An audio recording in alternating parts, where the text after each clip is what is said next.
Good morning. Thank you very much for joining us here on Times Now. This is the newspaper show and I'm Hina Gambhir. Let's get started with what's making headlines as far as the Times of India this morning is concerned. And the big story that the Times of India this morning is leading with is what is happening in the national capital. There was just a few hours of rain that was witnessed yesterday.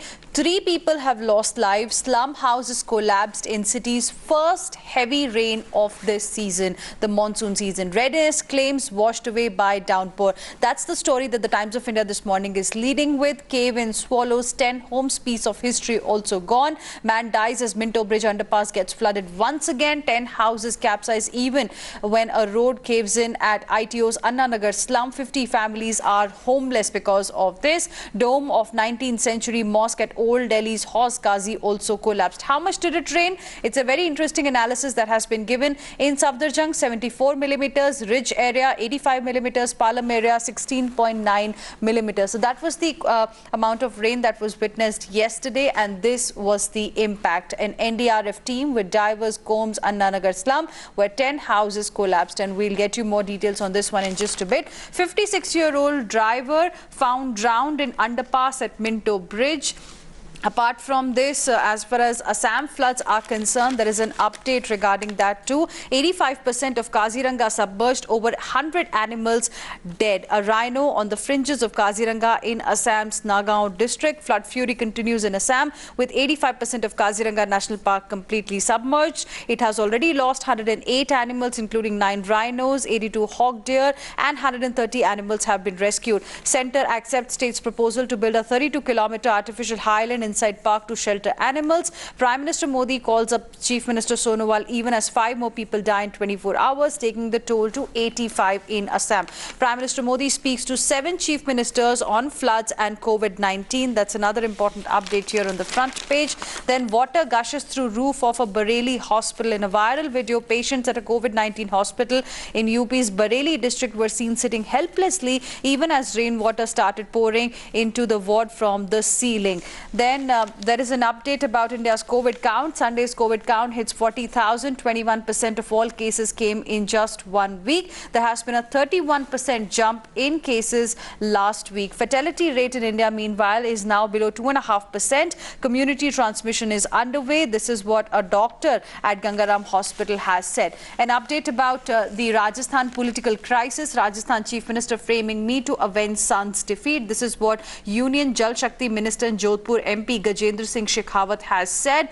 Congress party meanwhile has asked why isn't he giving voice samples, saying he should either quit or be removed as minister by the Prime Minister. Congress's Ajay Makan said, why is Shekhawat not giving his voice samples to agencies? Then SOG issues summons to record statement. Rajasthan Police's SOG on Saturday issued summons over WhatsApp to GA Shekhawat to record his statement on the 2 unverified video clips. So that's another important update. 6 died, 35 injured as bus carrying Bihar migrants hits a SUV in Uttar Pradesh. BCCI eyes September 26 to November 8 IPL, but broadcaster franchisees quite unhappy. Push for Diwali week matches. BCCI has allotted 44 days to host 60 IPL games. We'll get you more on this one with Karishma in just a bit. The Vice President of the country, M. Venkaiah Naidu, has said that print media is on front line of the COVID battle. Then few checks in place, ambulances fleece desperate COVID patients. 10,000 rupees for 10 kilometers in Hyderabad. There have been complaints of ambulances charging COVID patients as much as a flight to Europe to cover distances as small as 10 to 15 kilometers. Yet few state governments barring Punjab and Maharashtra have stepped in to regulate charges. Even where caps have been fixed, there have been instances of them being openly flouted. For example, in Hyderabad, pre-COVID charges were about 80 to 120 rupees for 5 kilometers. Now, the passengers, the people, COVID patients specifically, have to pay 5,000 to 10,000 rupees for up to 10 kilometers of travel. In Kolkata, for 5 kilometers, the ambulances are charging 6,000 to 8,000 rupees. In Chandigarh, it's about 1,500 rupees per ambulance, but earlier it was about 250 to 400. Now, in fact, it has gone gone up to 600 to 800. Same is the story with Jharkhand and in Uttar Pradesh as well. From pre-COVID time till now, there has been an increase in the charges. A couple of more interesting stories. IAF brass to brainstorm on LAC situation. Test results in Gurgaon same day from next week onwards. Army Jawan dies in mine blast in Ladakh. Then Nepal police fires at India. Nepal's armed police force opened fire at a man who crossed the border in Bihar late on Saturday to catch his ox that had fled to the neighboring country. And Jitan Kumar Singh, 31 years old, is now undergoing treatment. There is a new job profile for bouncers at bars, pubs and discotheques who were out of work were back in demand at malls and markets in Kolkata as store owners look for able-bodied men to enforce social distancing among the customers. Then government is looking to attract tourists by pitching India as a land of Buddha. Many April to June complaints over air ticket refunds and flying fit immunity-boosting beverages take off at airports. Haldi Doodh is the third largest selling beverage at Delhi airport, while Tulsi Mint Shikanji is popular at Kolkata airport and Rasam at Chennai airport. More and more immunity boosters are in demand at different airports across the country. Couple of more interesting headlines here. Sports Minister Kiran Rijiju says national camps will go on despite COVID threat as government can't put Olympics-bound athletes at a disadvantage. TikTok is in discussions with UK government to relocate its headquarters to London in a bid to distance itself from Chinese ownership. There's an update on world numbers. There are 14.3 million COVID cases across the world. Deaths have crossed 6 lakh mark. And lastly, Russian envoy to UK has denied allegations that his country sought to steal information about a corona vaccine. So that's about the front page of the Times of India this morning. Let's now move on and get you the latest as far as the Nav Bharat Times is concerned. और यहाँ पर जो पहली खबर है front page पे वो नई दिल्ली से जुड़ी हुई है. ये तस्वीरें आप देख सकते हैं. ये कल दिल्ली की तस्वीरें हैं. ये मिंटो ब्रिज है जिसमें एक बस इस तरह से डूब गई थी. एक और तस्वीर है इसी से जुड़ी हुई और यहाँ पर आप देख सकते हैं कि आईटीओ के पास एक ड्रेन में कई सारे घर जो है जो झुग्गी झोपड़ी है यहाँ पर वो पानी के साथ बह गई थी और कुछ ही घंटों की बारिश हुई थी. मुसीबत की बारिश कहा है इसको नवभारत टाइम्स ने. राजधानी में रविवार तड़के भारी बारिश मुसीबत लाई. मिंटो ब्रिज अंडरपास में डूबने से एक शख्स की मौत हो गई. इस ब्रिज में दशकों से इसी तरह से पानी भरता रहा है लेकिन पहली बार किसी की मौत हुई है. आईएमडी का कहना है कि 5 साल में सबसे ज्यादा बरसात हुई है. इसके साथ ही टेम्पो में सोते थे उसी में जान गई. और मिंटो ब्रिज में जान गंवाने वाले कुंदन पिथौरागढ़ से दिल्ली पैसे कमाने आए थे और भाई का टेम्पो चलाते थे. वह हर रात शंकर मार्केट के टैक्सी स्टैंड पर उसी टेम्पो में सो जाते थे. परिवार में माता पिता, पत्नी और 2 बेटियां हैं. बड़ी बेटी की नवंबर में शादी होनी है. परिवार ने दिल्ली में हुए इस हादसे पर अब सवाल उठाया है. इसके अलावा बीजेपी के निशाने पर है दिल्ली सरकार. कल तमाम बीजेपी के नेताओं ने सवाल खड़ा किया कि अरविंद केजरीवाल की सरकार ने बिल्कुल तैयारी नहीं की थी इस बार के मॉनसून को लेकर. बारिश के बाद जाम ने भी किया परेशान. और इसी के साथ ही एक और खबर है अयोध्या से जुड़ी हुई. 5 अगस्त से शुरू होगा राम मंदिर निर्माण. उस दिन पीएम करेंगे भूमि पूजन. 3 अगस्त से शुरू हो जाएगा अनुष्ठान. और साथ ही महिला 2 बच्चों की हत्या, पुलिस को पति की है तलाश. और ये भी बाहरी दिल्ली के निहाल विहार इलाके में ट्रिपल मर्डर का एक मामला सामने आया है. और होम क्वारंटाइन की व्यवस्था यूपी में भी जल्द शुरू हो जाएगी. इसी के साथ ही 3 भारतीयों पर नेपाल पुलिस की फायरिंग. एक की हालत थोड़ी गंभीर है. और राजस्थान से जुड़ी हुई भी एक खबर है. गहलोत सरकार का फ्लोर टेस्ट इसी सप्ताह हो सकता है. राजस्थान के चीफ मिनिस्टर अशोक गहलोत इसी हफ्ते सदन में शक्ति परीक्षण कर सकते हैं. सूत्रों ने बताया इसके लिए एक छोटा सेशन भी बुलाया जा सकता है. So that's about the latest as far as the Navbharat Times is concerned. Let's now move on and talk about the Economic Times this morning. Let's see what's making headlines as far as the state of the economy is concerned. Good news for auto and e-commerce staff. Car makers hand out pay hikes and promotions. So things have started moving on path to recovery. Most car makers didn't resort to job or pay cuts. Honda, Toyota Toyota, Renault are all giving 4 to 14% pay hikes. Hyundai is giving promotions to blue-collar workers, increments to office staff soon. Maruti Suzuki likely to pay bonuses in the next few months, and MG Motor to advance increments for its employees sooner than planned. So that's about the auto sector. Meanwhile, as far as the e-commerce sector is concerned, some startups start restoring salaries as well as bonuses. It's a bumpy road, but Zomato, Grofers and some other companies have started rolling back pay cuts. Oyo, Curefit, Bounce continue to lay off staff or cut salaries. Snapdeal has paid out increments to about 700 employees. Hiring practices of startups under sharp scrutiny. Then SBI to adopt 6-month MCLR, faster policy rate transmission expected, lower rate for business and retail borrowers. Apart from this, government may allow 100% FDI in completed housing projects. DPIIT to move cabinet note for higher FDI in defence, consider easier rules for mining, proposal to help realtors monetize projects amid liquidity woes. Government eyeing more steps to aid recovery, counter to shutdowns, and preliminary discussions on global templates are also underway. More reforms coming. That's what Deepshika Sikarwar has reported. Railways plans to monetize assets of dedicated freight corridor project, high-level panel to examine innovative financing. Then there is an interview with Infosys' CEO Salil Parekh, who says getting people to office will renew social capital. Infosys will be ahead of peers as clients spend more on digital technology. This is what Salil Parekh feels. We put in place a few things in 2018, a clear focus now on digital, large deals, reskilling employees. What the crisis did is accentuate the relevance of those choices. Then Railways plans to monetize assets of dedicated freight corridor project. Congress readies plan to tackle rebels' ploy. This is about the Rajasthan crisis. PLA pulls back troops that clashed at Galwan. Health Minister suggestions for monsoon session. The Health Ministry has recommended holding the monsoon session of Parliament in the Lok Sabha and the Central Hall with strict sanitization protocols, seating members in the visitors' gallery and disallowing guests and MP staff during the sitting. This is what Nidhi Sharma has reported. So that's about the latest as far as the Economic Times this morning is concerned. Let's talk about the Delhi edition of the Times of India now. My colleague Sherin joining us this morning. Sherin, good morning. Drowning street, swim or sink. It was Minto Road yesterday again, and that's something that has been reported extensively in the Times of India today. Absolutely, Hina, because it was chaotic and it was a mess in the national capital after about 3 hours of rain yesterday. We have seen how people have lost their life, be it the Minto Road, which is an annual event every year during the monsoon season, or the child who lost his life in Chhatgarh. And also there are about 10 houses that in fact swept away in this heavy rain that happened yesterday.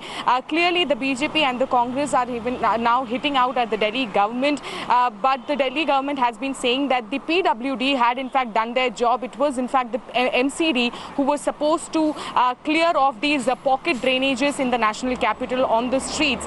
So clearly the blame game between the MCD that is headed by the BJP and the Delhi government that heads the PW still continues. But remember, what is interesting to note here is that both the MCD and the PWD in fact last month said that by June 22nd, all the drains will be silted is what they have said. But clearly what happened yesterday shows that none of these works were done. They have in fact shrugged off from the responsibility of cleaning the drainages, and that was in fact witnessed yesterday as well. So clearly, when will this blame game end, and when will the people be able to be able to take their vehicles, go out, because the monsoon season has just started. It is going to be more rains that in fact will be witnessed in the national capital. So will this situation continue is something that the people of the Delhi has been asking. All right, Sherin, thank you very much for the moment, for joining us with all of those details. And like Sherin mentioned, this has been happening almost on a yearly basis. So very important to note the 3 pictures that the Times of India has put out this morning about the Minto Bridge. Just see, so this was the condition in 2013, this was the condition in 2018 and in 2020 as well. Nothing really has changed changed as far as the condition of Minto Bridge is concerned. Let's now move on and talk about the Mumbai edition of the Times of India this morning. My colleague Arunil joining us on the broadcast. Arunil, good morning. Kajal, okay, I have with me right now. Kajal, good morning. The big story that the Mumbai edition is leading with is that Beach Candy Hospital may have to shut if government extends the 80-20 rule. Yes, this is the news that has been reported by the Times of India. They are actually quoting hospital sources saying that there have been several cash losses that the hospital has been undertaking. But of course, the fact of the matter is that this was a rule that the government had come up with because of the rising number of coronavirus cases, and that there were actually some hospitals that were not admitting patients, and especially the private ones that were charging. There were quite a few claims of overcharging. And that was why the cap was actually introduced by the government. Now the hospital is claiming that the cap is actually hurting its profits. Whether or not that is something that the government needs to take action on will only be possible to know once the hospital actually discloses its accounts. All right. Thank you very much, Kajal, for the moment, for joining us with all of those details. Apart from this, the Times of India is reporting that how Maharashtra has logged the biggest spike of 9,518 cases in just one day. 81 to 90 age group top city death rate at 20%. Apart from this, the Rajasthan updates on Rajasthan are also mentioned, but doubling rate is 50 days. This is what BMC is saying. Data belies it. This is what an economist feels. Let's now move on and talk about the Kolkata edition of the Times of India, and the big story is Sunday's COVID count 40,000. 21% of all cases came in past 1 week. Meanwhile, Bengal toll has hit a high of 36. Kolkata has recorded 15 deaths. My colleague Tamal Saha joining us on the broadcast this morning. Tamal, good morning. State has extended lockdown and containment zones till 31st of July. Well, that's right. In fact, as you rightly mentioned, the numbers have been on the rise for the past 1 week and even more than that, and it has been a jump of over 20%. Now, there was a demand of immediate action, punitive action, and the state had then decided that instead of lockdown across the state, it would only be implemented at containment zones. The state government is now on record that they are not principally in favor of lockdown at this juncture, do not feel the need for a lockdown, and they say they are well prepared to handle the situation, even while advising that there would be a massive spike because number of test sampling would also be increasing. But now the lockdown restrictions which were there in containment zones, they have now been extended till July 31, and the state government has also decided that extension of a lockdown or restrictions at a containment zone or giving relaxation to those containment zones would be purely decided by the local authority, including the district magistrate, as per their discretion, and that reflects the ground situation. And that apart, the containment zones would also be a very dynamic process, have a dynamic process of selection. So not one containment zone will remain as a containment zone all throughout. At this point in time, containment zones have gone up to about 700 in the state of West Bengal. In the city of Kolkata, it's 32, which has gone up from 28 last week.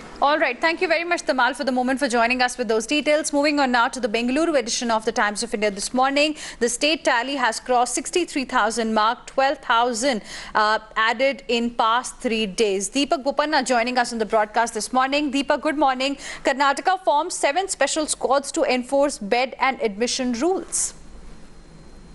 Morning, yes, the teams are now enforced to ensure that they'll check private hospitals in terms of whether they're providing the assured beds or what the government has demanded out of them. For example, if a hospital has 500 beds, they've agreed that 250 has to be given for COVID care. And there are complaints that have been coming in that, probably they're hiding the fact that they have 250 beds for COVID care when patients come there with COVID symptoms, or when suggestions are made from the government itself to go to this particular hospital. Yesterday, in fact, we had the new BBMP commissioner along with the team even visit a couple of hospitals, warn them because of such instances.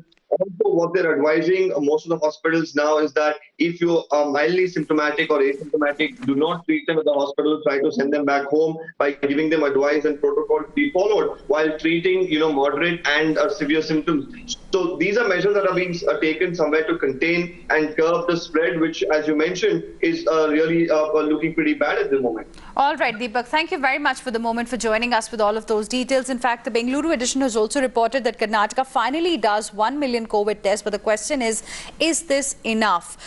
Minister says that state will have 25 new labs soon. So perhaps over the next couple of days, we can expect testing to go up further. Lockdown survey on migrants yet to take off. That's another story. 15,000 civilians sign up to help cops police city. Moving on now to the Chennai edition of the Times of India now. Tamil Nadu's active cases have crossed 50,000 mark for the first time. City count, however, remains stable. Tamil Nadu, remember, is the second worst affected state in the country after Maharashtra, which has over 3 lakh cases. And here also the number is moving towards 2 lakhs. Shabir, my colleague, joining us this morning. Shabir, good morning. Tamil Nadu testing 48,000 a day, highest among all other states. This is what the Chief Minister has told Prime Minister Modi. Well, that's from day one, Tamil Nadu has been maintaining a strategy of aggressive testing. As a result, the Chief Minister has informed Prime Minister in yesterday's discussion that Tamil Nadu has been testing 48,000 samples in a single day. And yesterday it reached 50,000. Yesterday it was 51,000 samples in 24 hours, which clearly goes to show that aggressive testing is something that has been the strategy of the Tamil Nadu government, and gradually they have increased the number of tests that have carried out in the state. In fact, this is what medical experts have been suggesting, that only testing can help the health department officials in trying to identify the number of cases, the spread of the disease or the infection. And as of now, there are other strategies that are being adopted for different parts of the state. Particularly, districts are a big concern now, where more and more cases are being reported. So testing is being done in the different strategies are being adopted for testing. In some districts, pool testing is something that the health department officials are planning to implement. All right. Thank you very much, Shabir, for the moment, for joining us with all of those details. Moving on now, and let's talk about news from around the world. Indian-American rookie shakes party establishment in Democrat primary. Suraj Patel could be the first Desi lawmaker from NYC. That's the big story that the Times of India is leading with. The coronavirus rebounds around the world. Deaths top 6 lakh. Older children spread COVID-19 just as much as adults. That's what a study has suggested. 7 Pak PM AIDS dual nationals or PR holders of other nations. That's another story. Coronavirus not transmitted by mosquitoes. Scientists have confirmed for the first time that coronavirus can't be transmitted to people by mosquitoes. Apart from this, there is an interesting article, in fact, that has been written by an author and former diplomat, Pavan Verma. And the title is Congress's Great Betrayal. The party that led the country to freedom has formalized succession by lineage. He writes that one has only to recall the cerebral quality of dissent and debate in the earlier era of Congress party, both pre and post 1947, to realize how far things have deteriorated. He also says the basic truth is the party is now held hostage to a family that could only take its total tally from shocking 44 to 52 over 2 general elections. Who will win a Narendra Modi versus Rahul Gandhi contest is a no-brainer. The grand old party, according to Pavan Verma, needs a fundamental revamp. That's what he has written today. And as far as the world of sports is concerned, there is an interview with Sports Minister Kiran Rijiju, who says that national camps will go on, can't put Olympic-bound athletes at a disadvantage. And then Indian women team's tour of England has been cancelled. So that's about the world of sports. In the world of entertainment, on the Delhi Times page, you can find out what Irfan Pathan has said. Trolling affects our well-being is a form of mental harassment, and reuse and restore the new mantra among designers to revive business post-lockdown. So that's about the Delhi Times this morning. Thank you very much for staying with us here on the Newspaper Show.